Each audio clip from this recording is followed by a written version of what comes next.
नमस्कार, आप देख रहे हैं एग्जाम टू। टेक्नीशियन को लेकर बहुत सारा कंफ्यूजन है, बहुत कंफ्यूजन उसमें है। इस बार टेक्नीशियन ग्रेड 1 यानी कि ग्रेड 1 और ग्रेड 3 की भर्ती दी गई है और इसमें भी बहुत सारे ऐसे सब्जेक्ट हैं जिनको शामिल किया गया है कि इस बार वह एग्जाम दे देंगे। सबसे ज्यादा कंफ्यूजन यह है कि कौन कौन आवेदन कर सकते हैं। दूसरा कंफ्यूजन यह है कि क्या इसमें भी CBT 1 CBT 2 एग्जाम होगा या एक ही एग्जाम होगा। सर बहुत सारे अधिकारी लोगों से मिले, बहुत सारा वीडियो आप देखे होगा, बहुत सारा उसमें बताया गया है, लेकिन बहुत कंफ्यूजन है। क्या है, रेलवे अधिकारी क्या बताते हैं, सर उस पर क्या बातचीत किए, इन संपूर्ण जानकारी लिया जाएगा ताकि आपका टेक्नीशियन में जो कमी है उसको दूर कर सके, जो नॉलेज नहीं है उसको आप जानकारी। सर आपका स्वागत है एग्जाम में। जी धन्यवाद। सर इस बार बहुत सारे लोग ये भी जानना चाह रहे हैं कि टेक्नीशियन का एग्जाम आखिरकार LP से अलग क्यों किया गया, इसका क्या कारण है?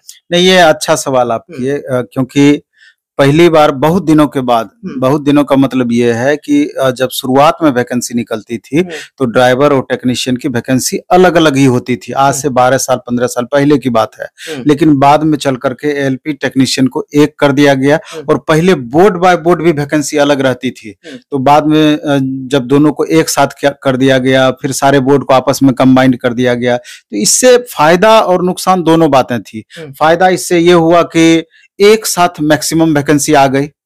दूसरा फायदा ये हुआ कि जो मध्यम तबके के भी स्टूडेंट थी, जिनकी तैयारी मिडिल लेवल की भी थी, उनकी भी संभावनाएं बढ़ गई।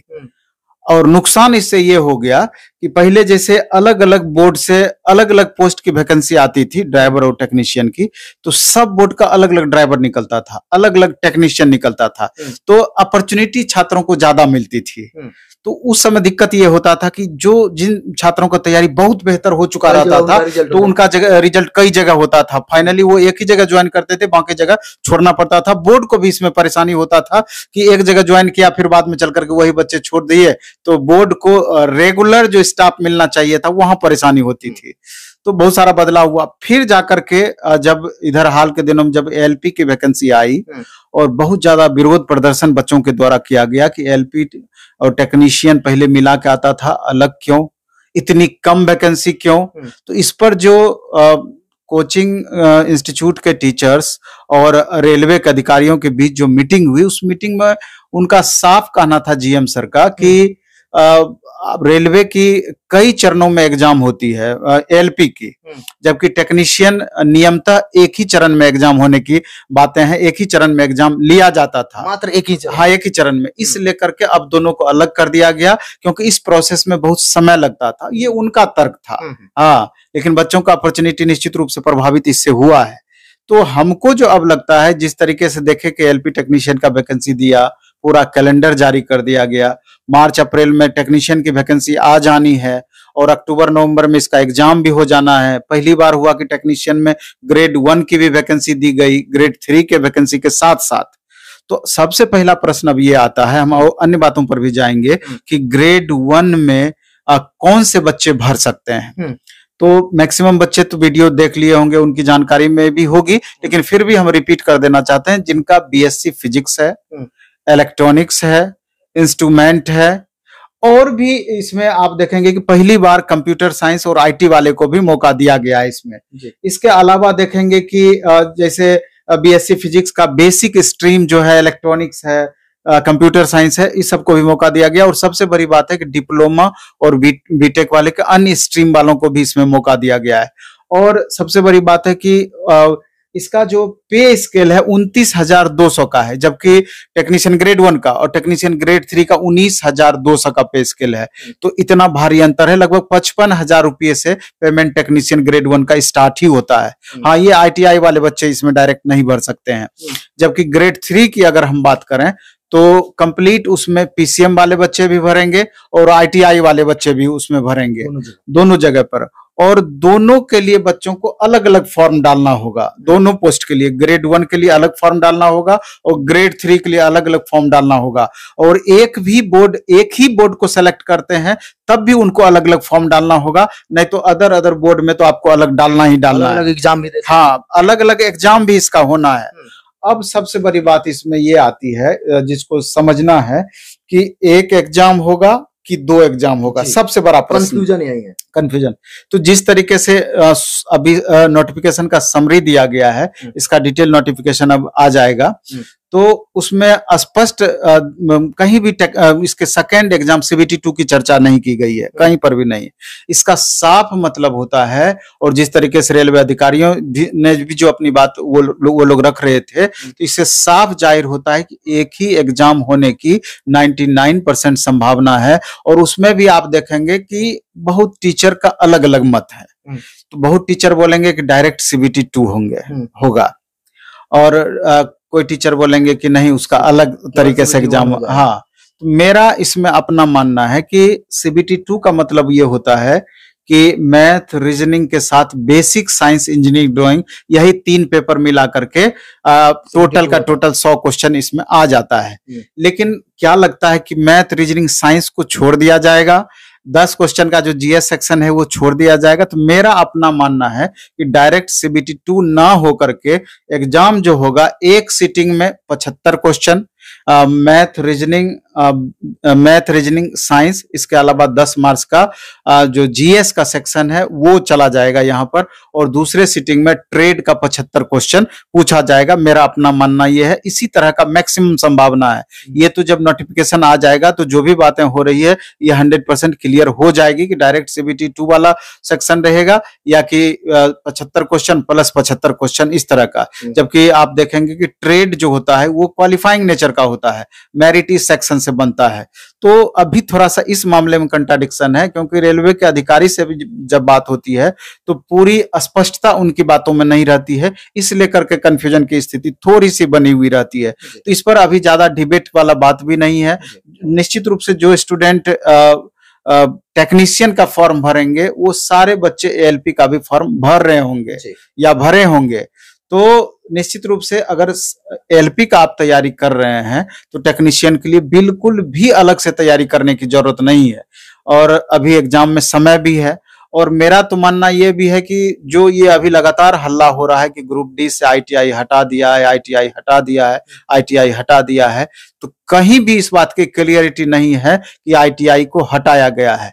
99% है कि ITI पहले जो लागू कर दिया गया था नोटिस निकाल करके, वही नोटिस अब भी कायम है।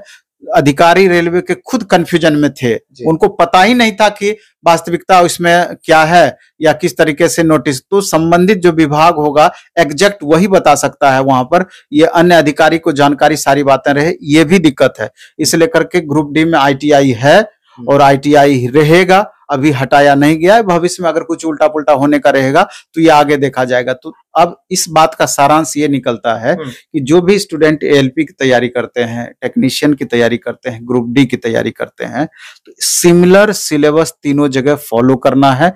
एक ही तैयारी में तीनों एग्जाम को आप 100% मेंटेन रख करके चल सकते हैं, कहीं कोई प्रॉब्लम नहीं है, और उसी हिसाब से चलना भी चाहिए। दूसरी सबसे बड़ी बात है कि जिस तरीके से आप देखेंगे कि ALP में मात्र 19,26,000 ही फॉर्म गिरा, जबकि ड्राइवर टेक्नीशियन मिला करके करीब 45 से 48 लाख फॉर्म 2018 में गिरा था। इस बार संभावित था कि 70 लाख प्लस बच्चे फॉर्म भर सकते हैं। तो वैकेंसी इतनी कम रही जिसके वजह से इतने कम बच्चे फॉर्म डाले हैं। टेक्नीशियन में निश्चित रूप से थोड़ा सा नहीं, संख्या इसलिए भी बहुत ज्यादा प्रभावित नहीं होगा।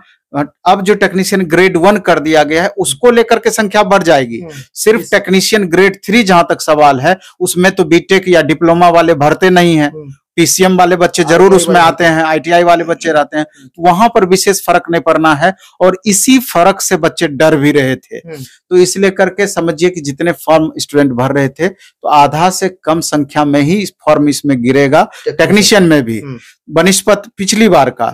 इसलिए कि जो भी बच्चे तैयारी कर रहे हैं अच्छे से तैयारी करें, मन लगा कर तैयारी करें, ये सोच करके तैयारी करें कि एक सीट से मतलब है और एक सीट पर हम रिजल्ट ले करके चलेंगे। क्योंकि ये भी बात समझना होगा कि कोई भी कंपटीशन हो, कोई भी एग्जाम वैकेंसी निकलती हो, 30% ही मेन कंपटीटर होते हैं, जो कि कोई पटना में रहकर तैयारी कर रहे हैं, कोई अपने होम डिस्ट्रिक्ट में रहकर तैयारी कर रहे होंगे, कोई दिल्ली, बम्बई, ढाका, जहां पर भी मौका मिलता होगा। बहुत सारे बच्चे घर पर भी सीरियसली तैयारी कर रहे होंगे। लेकिन ऐसे बच्चों की संख्या 30%, 70% वैसे स्टूडेंट होते हैं कि मेरे पास क्वालिफिकेशन है, इतनी संख्या में फॉर्म निकली है, चलो फॉर्म भर देते हैं, हो सकता है बजरंगबली सवार हो जाए, जबकि ऐसा होता नहीं है।